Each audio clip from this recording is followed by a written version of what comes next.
Hello and welcome to the third screencast for EdPsych 501 Introduction to Educational Research. Today I'll be covering three topics: data collection, sampling, and validity in research. I will be only briefly covering the first two topics and focusing most of my time on validity in research, adding to what you've read and adding some depth to what you've read. So data collection. The authors indicate 6 methods of data collection: tests or standardized instruments. I think standardized instruments is a better term for these things. I think they use the word tests because it's in education, but in the health sciences world, we are often measuring not only achievement or ability, we're measuring, say, personality, quality of life, self-efficacy, these constructs for which there are instruments that have been designed that are very well established. A lot of work has gone into ensuring that they're valid and reliable. Questionnaires, on the other hand, are essentially the vessel in which a lot of these other things are situated. So a questionnaire is simply a listing of potentially tests, quantitative interviews, demographic questions, open-ended questions. So a questionnaire is more of a tool than it is an actual type of data. Interviews can be quantitative or qualitative.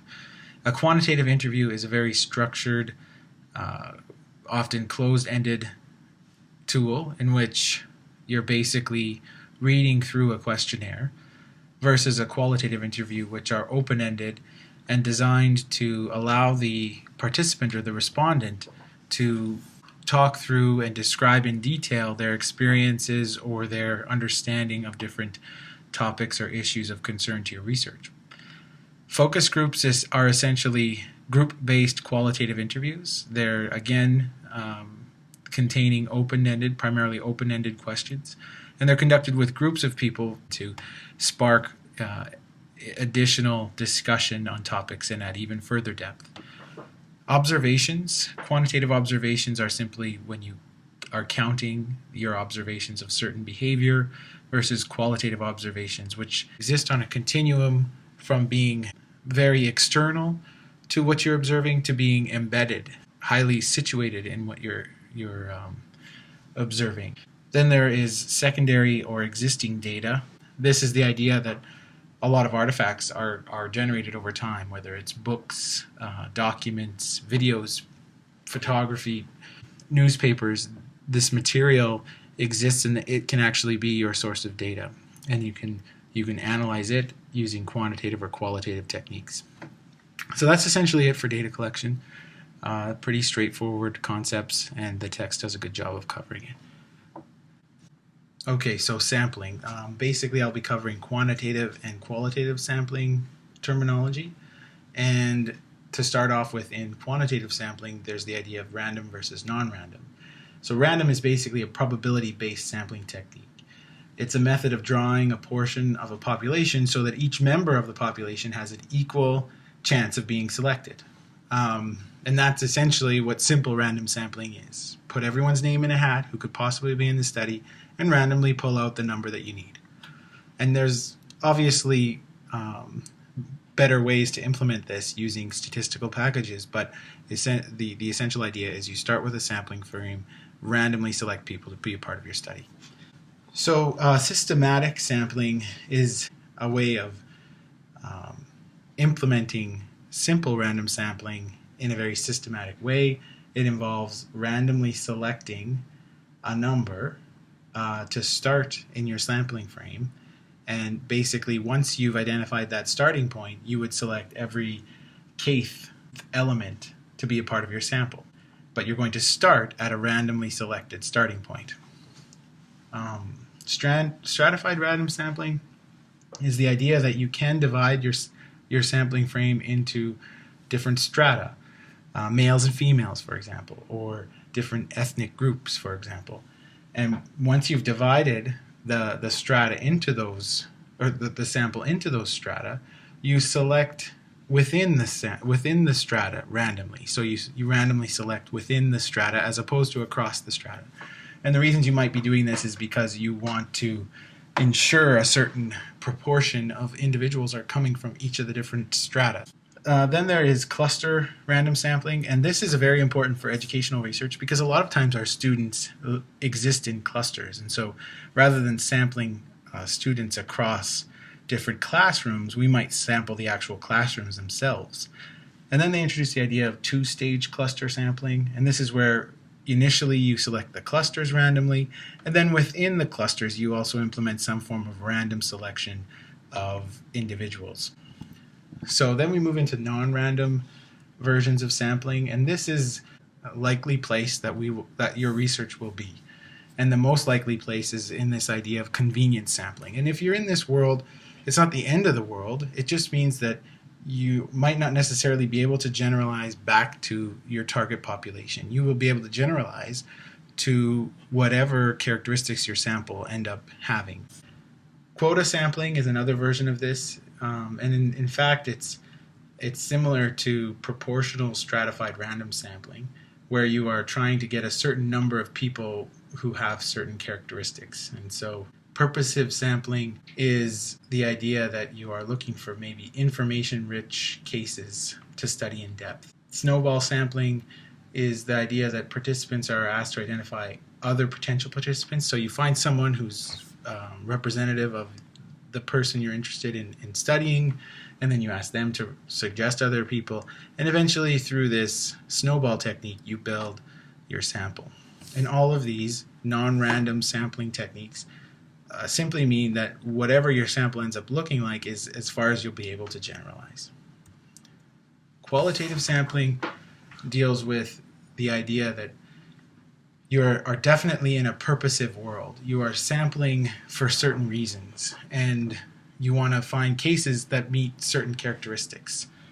The comprehensive sample is the idea that you're choosing an entire group based on a certain criteria. So you're trying to find as many cases that look similar as you can in order to conduct your qualitative inquiry. Maximum variation is where you're trying to get cases that cover the different combinations of certain characteristics that you could see in a certain situation or in a setting that you're interested in studying.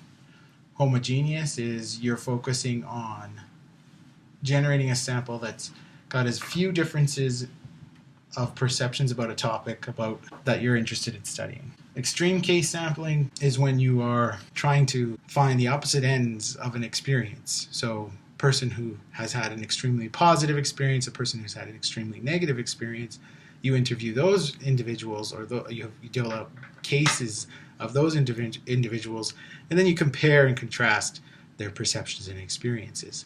That can be a very powerful way to make a point about the differences in the way in which people experience things. Typical case sampling is where you know the typical characteristics of a group and you select based on those typical cases, because you're hoping to maybe generate understanding of the typical situation and the typical experience. Negative case sampling, so this is where you have a hypothesis about how something will be experienced, and then you find someone who has experienced it completely opposite of what you expected.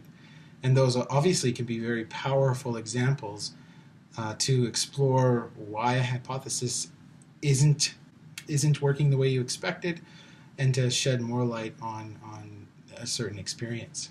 Opportunistic sampling is essentially where you are taking whoever you can get within a certain reason, of course. It's similar to the sample of convenience. You have access to a whole bunch of students, but only a few of them are willing to take part in a focus group about their experience in a given part of your program. The text also covers issues in terms of mixed methods sampling, and they describe two dimensions that you take into consideration. Timing, so whether or not the sample was taken at the same time versus sequentially. Then how related are the samples? Are they identical versus parallel versus nested or multi-level? So identical, obviously the same people are taking part in both parts of the study. Parallel means that you've got different people for the quantitative and the qualitative. Nested would be a situation where only certain people are coming out for the qualitative or the quantitative, but essentially they're a part of the original sample that was done first. And then multi-level would be people you're interested in studying that are related in different levels. So parents and their students would be a good example. Educators and their students would be another example, mentors and their mentees, where you are in different parts of the study accessing different levels of participants. Okay, validity in research. Validity in research is probably one of the most complex concepts that we're going to cover, and it's part of the reason it's complex is because validity gets used in many different realms and in many different conversations. And so right off the hop, I'd like to clarify that when we talk about the validity of a research design, that's a bigger issue, and that's the umbrella under which we are talking about validity for this course. But we will also be talking about validity of our measures, and sometimes those two ideas get confounded. And of course, in order to have valid research, you need to have employed valid measures. And so you'll see here in this list, construct validity, which is essentially validity of your measures, is a part of the validity in research argument. There are 5 criteria that you're going to use to evaluate the validity of research. So logical validity is really just answering the question, were the methods of the study capable of answering the question and testing the hypothesis the researcher had stated? Does the hypothesis follow logically from the problem statement? Do the methods follow logically and consistently from the hypothesis? And obviously, if those things are happening, then we should see that the findings flow logically from the methods. And again, finally, the conclusions flow logically from the findings. And so there's this path of argument that's being built in the results that are being presented in a research study. So construct validity, I've mentioned already, is measurement validity. And we're going to spend a lot of time on this later in the course, so I'm not going to spend too much time on this. But essentially, are you measuring what you think you're measuring? So statistical conclusion validity is really assessing whether or not we can trust our results as either being random or something that we would expect to see over and over again if our methods were repeated. And so when we are conducting sample-based research, we are in the world of probability and chance. And if we employ sampling techniques and we use statistical analysis in the right way, we should see with a certain level of confidence that the results are replicable and expected to be something more than just chance alone. Internal validity is the idea that the methods that were employed allow you to make causal claims about relationships between variables. And external validity is about how far you can generalize your results. So according to these 5 criteria, you can basically judge the different types of research that we've covered to date. So logical, construct, statistical conclusion, and external validity are relevant to all types of quantitative research. Internal validity research is not relevant for single variable or correlational research, and that's because in single variable and correlational research, you are not looking for causation, you're not looking for X causes Y, you're just trying to establish either the characteristics of certain sample or the presence or absence of relationships. So internal validity is primarily relevant to studies that are trying to draw causal conclusions, that X caused Y, the introduction of this treatment led to improvements in outcomes.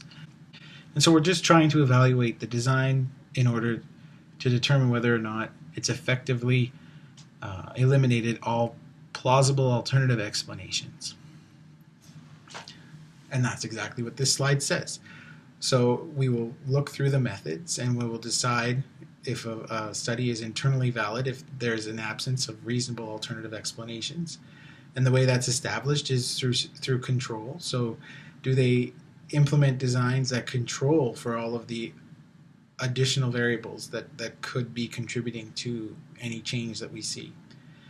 We also can use our subjective judgment to determine whether or not we have confidence that there's no other plausible hypothesis that could be explaining the results. And so a lot of that will be based on referring to other results in the literature as you discuss your new findings, and so studies can be judged based on that. And it's important to note that even in a randomized controlled trial, it's not often the case that you can control for everything. So despite the fact that we think that randomized controlled trials are the only way to determine causal relationships, they can often have issues of internal validity as well, and I'll cover a couple of them. So in order to understand and control for threats to internal validity, you need to know the conditions that are required in order to establish causality. Number one, in order for something to be causal, there has to be the existence of a statistical relationship. So this comes from doing statistical analysis of your results. Comparing means, let's say you have a group that was randomly assigned to a treatment and randomly assigned to a control. You calculate their performance of the average performance of the treatment group, the average performance of the control group. You compare those averages. Now, because those averages are based off of samples, they have error associated with them. So the average is the best guess, but there's an interval of guesses that are also likely. And so if those intervals, the interval for the treatment group, the confidence interval for the treatment group around the mean doesn't overlap the confidence interval for the control group, then you can establish statistical significance of the difference between those means. And there's your statistical relationship. And that's essentially an example of the process of establishing statistical relationship. Then you also have to establish the existence of a time sequence. You have to prove that X comes before Y in order for it to be causal. That's a pretty basic one. And then you have to rule out all plausible alternative causes for any observed relationship. So what are some alternative explanations for established relationships that might exist? And these ones that I'm going to go through here may seem familiar and you've read through them, but these are things that could come up even in a randomized controlled trial. So these next few slides cover off a set of threats to internal validity. They're basically the alternative explanations that may exist for an observed relationship that you've established with your research. And one of the most commonly cited one is history. So for each of these, consider a situation where you've got a group of people, you expose them to an experimental treatment, maybe it's an educational intervention, you measure them after having been exposed to the new treatment, the new intervention, and you determine that they've shown successful achievement of the outcome of importance. Well, it could be the case that history was the reason for that as opposed to your treatment. Maybe the students or the people involved in your study experienced external events that explain the improvement you're seeing.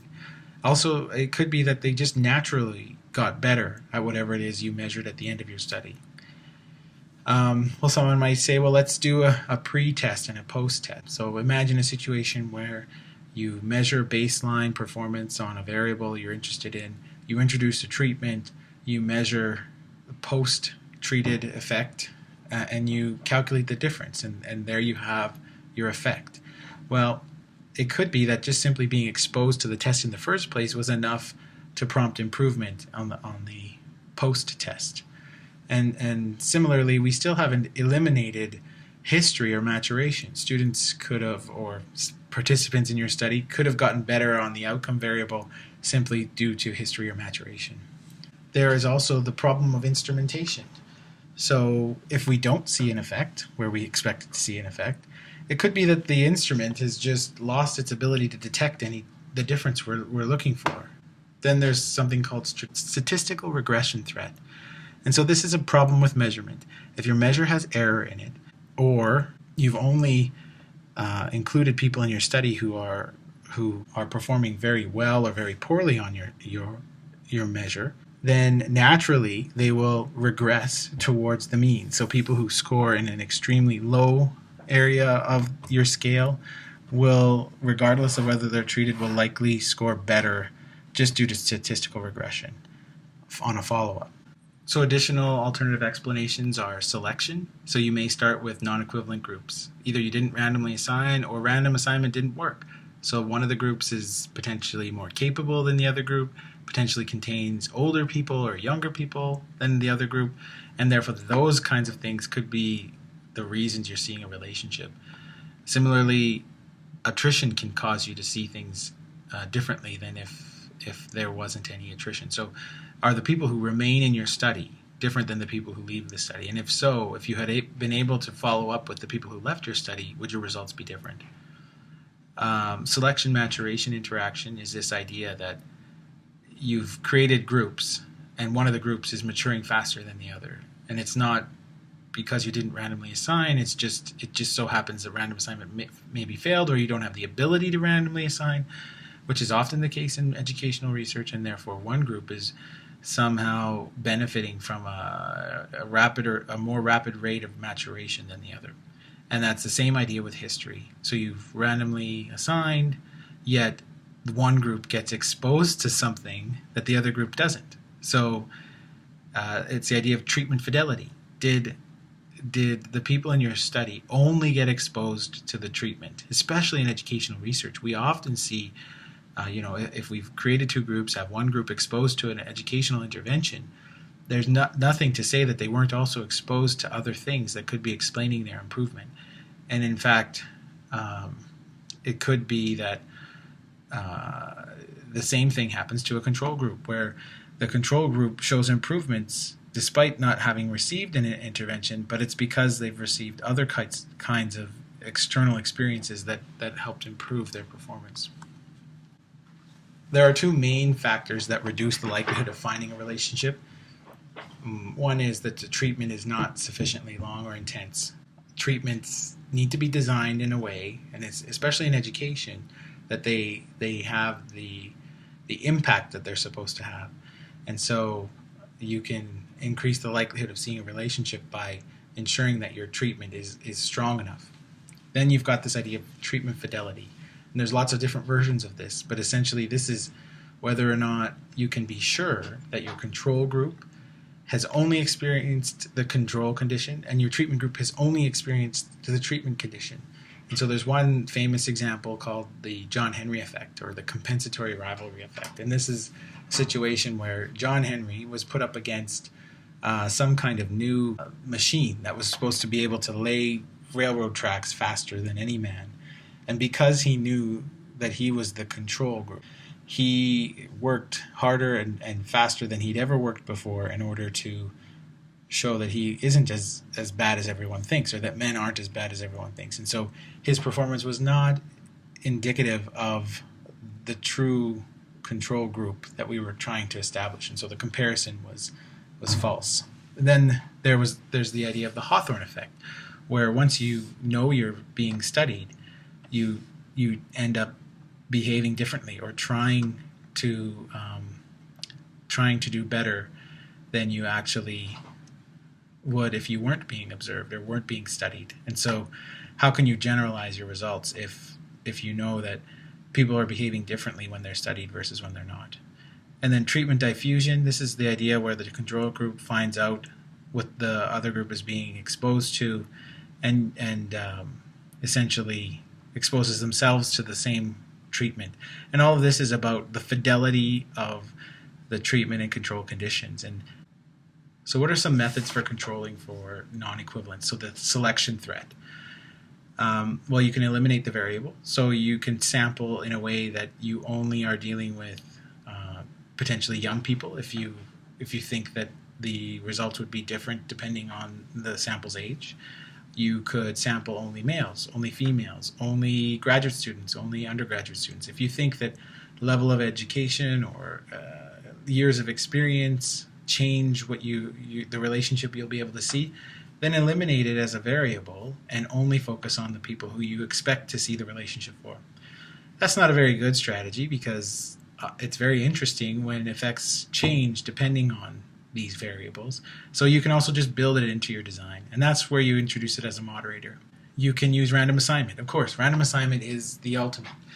That will essentially mitigate any non-equivalence issues if it works. And so what do? You randomly assign, and then you check on a bunch of variables to see that there's no significant difference in those groups. So you can do random assignment, and if you're dealing with a small sample size, you should also follow up and check to see that it worked.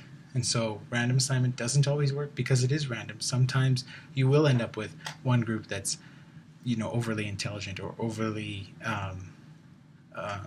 overly stressed, or overly motivated, or overly this. And in order for you to be sure, you can do some follow-up. If you're dealing with larger numbers, then random assignment will work. That's the essential beauty of random assignment, is that as long as you aren't putting people into groups based on anything but random chance, then all the other variables involved will be equivalent.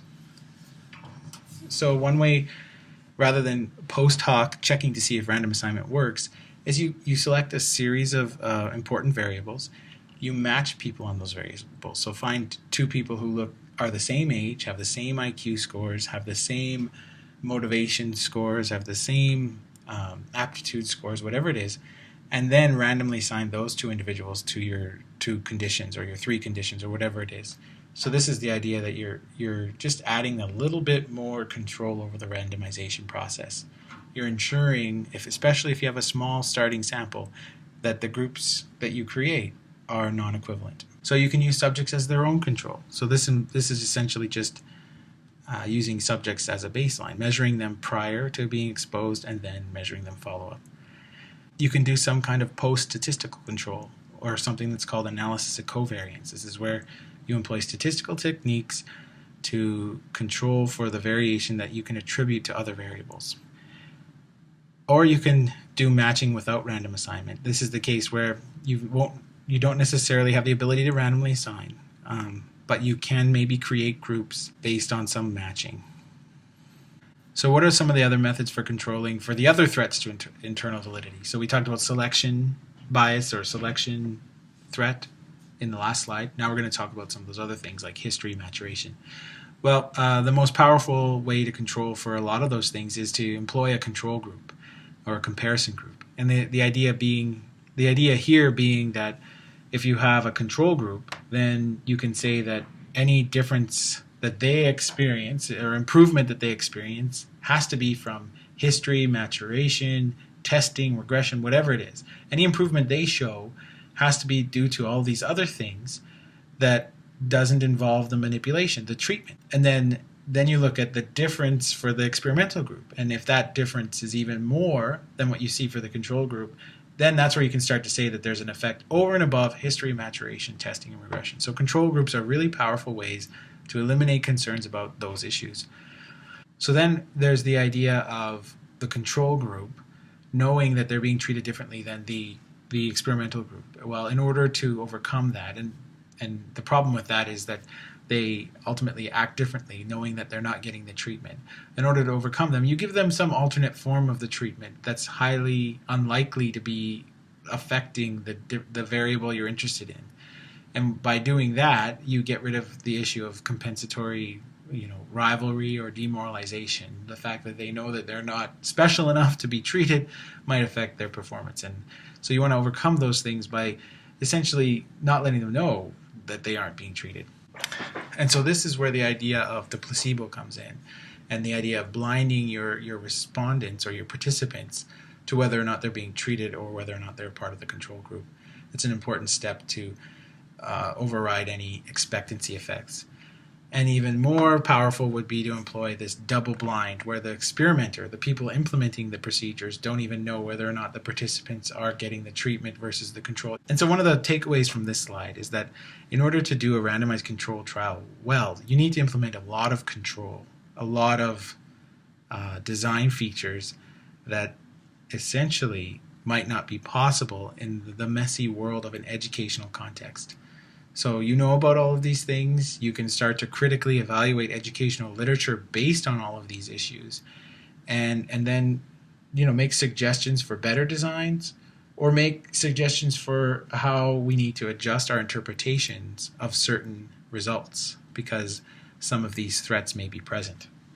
So moving on to external validity, the main question here is just basically, how far can we generalize our results? Can we generalize back to the population of interest, the target population? And if we can't, who can we generalize to? Is the social setting that we happen to conduct the study in maybe going to change the results that we see?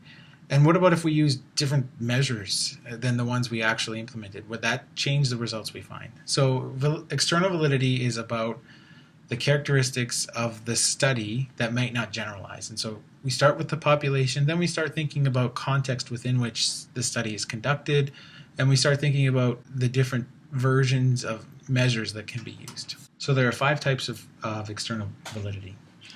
Population validity is the most common type of external validity, and this refers to whether or not you can generalize from your sample to the target population. It involves, in order to achieve population validity, you have to be very clear on who your target population is, and you have to try to implement some kind of random sampling technique. If it's not possible to do that, then you're going to randomly sample from whatever population is accessible and then generalize to the population that looks like your sample. The next one is ecological validity. Is this idea of, can you generalize from the experimental settings to the authentic real life environment of messy educational world? And so does the amount of control we implemented actually limit the amount of generalizability we can do to real world settings? Temporal validity is this idea of findings might not hold up over time. So results that we see in the 50s might not hold up to the results that we see in the 2000s. And then you have treatment variation. So treatments are often very carefully designed, meticulously designed, because you're trying to. So then there's treatment variation. And this is an interesting one because we design our treatments with the intent of them having the effect we expect to see. And so any slight variation in the treatment might make it so that the treatment doesn't have the effect we expect. So outcome validity. Can we generalize the results to a different but related dependent variable? So dependent variables are the things that are affected, the things that we're trying to show are affected by our treatments. And we want to know, can we generalize the results we saw for this main dependent variable to something that's very similar? An example might be, will a job training program have the same effects on maintaining a job as it does on getting a job? Maintaining a job is slightly different than getting a job. And if we think our results will generalize to that related variable, then we have a high level of external validity. So that covers off the concepts related to internal and external validity that I wanted to discuss. Now, before we close off, I just want to finish by talking about the relationships or the trade-offs between internal and external validity. So as you achieve higher levels of internal validity, you're often doing that at the expense of having high external validity. So the more control you implement, the less likely your results will generalize to a more authentic real-world setting. So it's this idea that you've got certainty when you are achieving high levels of internal validity versus relevance when you're achieving high levels of external validity. And so obviously we want to have high levels of both, but it may not be the case that one study will achieve that result. Okay, so that covers off the topics for the day. We've covered data collection techniques or data collection tools. We've covered sampling and we've covered validity. And validity is a big topic, and it's the area that you will be using in order to improve your skills at critiquing articles. You're going to be looking for evidence that the threats to both internal and external validity have been controlled for.